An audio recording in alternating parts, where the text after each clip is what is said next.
Howdy all, I'm Adam the Renaissance Nerd. And as always, I love real Star Wars. First generation Star Wars fan, EU guy. Franchise closest to my heart, I will defend real Star Wars against Disney Star Wars until the day I die. We have been graced with the Acolyte trailer this week. You want to hear my thoughts on that? I did a trailer reaction a few days ago. But since then, it has been a bonfire of delight as we have roasted this thing. By we, I mean real Star Wars fans and the internet at large, destroying it. But that hasn't stopped Disney, their shills, their loyal Stan army from trying to pretend that, oh my God, you're haters. Oh my God, don't you understand? Disney is fixing things that's so good. Don't you understand how great the High Republic is? Oh, you mean the High Republic that sells in the thousands? Sells literally in the thousands. It's a failure. That's another topic for another time. What I want to talk about today is this. Since the trailer dropped a few days ago and it has been summarily destroyed, the propaganda and the coping defense mechanisms by Disney and their stands, I think it's reached a new level, my friends. I think it has. We begin with this right here. Acolyte trailer scores 51 million views. Lucasfilm record on Disney+. Lucasfilm is taking victory lap after releasing the first teaser trailer for Leslie Headland, former assistant to Harvey Weinstein. The Acolyte on Tuesday. Apparently, the 90-second promo scored a 51.3 million views across all platforms in 24 hours. How sad are you that you have to say it scored 51.3 million views across all platforms? Well, here's the one that matters. Let's be honest. The only one that matters in terms of watching trailers truly is the YouTube. On the Star Wars official channel with 4 million subscribers and viewed at this moment of this recording 8.2 million times. This thing has been ratioed to hell. 369,000 downvotes to 165,000. And remember, this is the widget, the extension on your browser that lets you see the dislikes because YouTube took away the dislikes.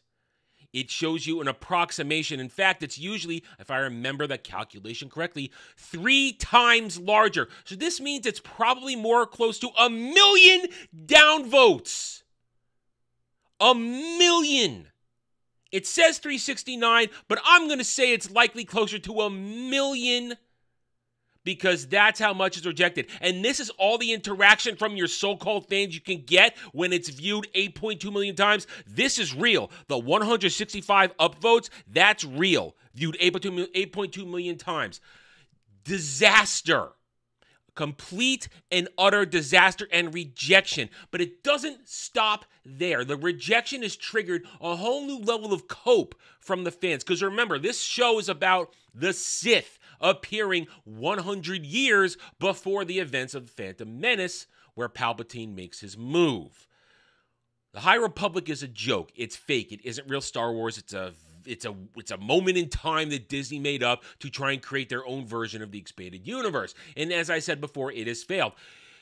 It is an excuse to destroy lore. They want nothing to do but destroy lore. And this person, this Sith creature, who is a twin of another twin, I don't know, it's retarded anyway. This Sith and her master or masters, there's multiple Siths, though it's going to be breaking lore that way. They're appearing now. The defense for this is, well, the accusation is, how can there be Sith? And then in Phantom Menace, which is actual lore and canon, unbreakable, top tier of the lore list, the movies come first. The original 6 movies come first. How can there be Sith when they say we haven't seen Sith in over 1,000 years? That means everybody that sees her and whoever her master is and whoever the other Sith are in this, they must all be deaded by the end. We've said that. Well, here's the response. This is just a typical response from the stands. A red lightsaber appearing in the Acolyte trailer does not break canon. Qui-Gon Jinn literally fights Darth Maul at Tatooine and no one on the council believed him. It's already been established that the Jedi are willfully ignorant to the resurgence of Darth Vader. This is a typical stand reaction. Butchering lore to suit their narrative. In The Phantom Menace, when Qui-Gon arrives on Coruscant and delivers his report after rescuing Amidala and bringing everybody there, oh, guess what? They don't say, we don't believe you. We say, oh, is it really a Sith? Go investigate. We don't believe you weren't attacked. Let's just make sure.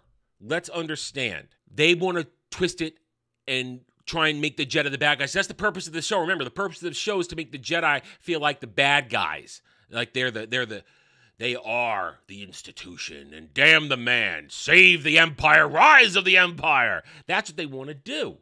They want to twist the facts. They want to change the narrative. They want to tell you it's okay, whatever Disney Star Wars does, because guess what? Real canon don't matter. Only Disney matters, because that is the stamp. That is the ID. That is a modus operandi of a stan. Only Disney Star Wars matters. Because guess what? They own it. You have to suck it up, you toxic nerd, you old school toxic fan. You shut up. You go away. You don't ruin our fun. We didn't start this war. No, actually, they did start this war. They did start this conflict. Which leads me to the other part. The blow-up of all of this, the pushback, has reignited a fire in real fans to point out how bad Disney Star Wars is. But the stands, the tiny minority, they are teeny-weeny, like their penises. They are very minute and microscopic in their total numbers. They do not move the needle. They do not sell movie tickets. They don't even buy real merch. But they want to complain, oh my God, you're ruining the Star Wars discourse. This special retard, this #1 shill propagandist idiot goes, how do you have to talk about Star Wars on the internet? And he shows the classic It's Sunny scene of Charlie yelling at everybody, shut up. These are why these people are fake nerds. They're fake fans. They're fake everything. Go back in time. Join me in getting in the Wayback Machine. And we understand the truth of what it means to be a nerd, a Star Wars fan, a nerd in general, when talking about things you like. We fight, we yell, we scream, we get salty, we call names, and then we're all okay at the end. No, with these guys, it's, oh my God, no negativity. I can't listen to the negativity. Stop saying things you don't like about the things I love. That's what they do. That's what they do. To them, being a nerd is all about kumbaya, circle jerking, and having a good old fancy fun time where we all fra-la-la around the field like goddamn little fairies.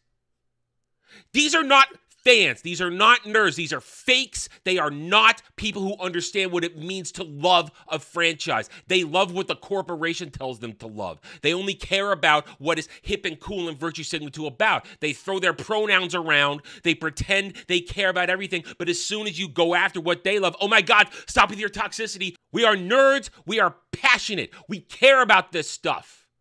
It's not toxic to be a nerd. It's not toxic to yell things. It's not toxic to criticize. In fact, it's what we do.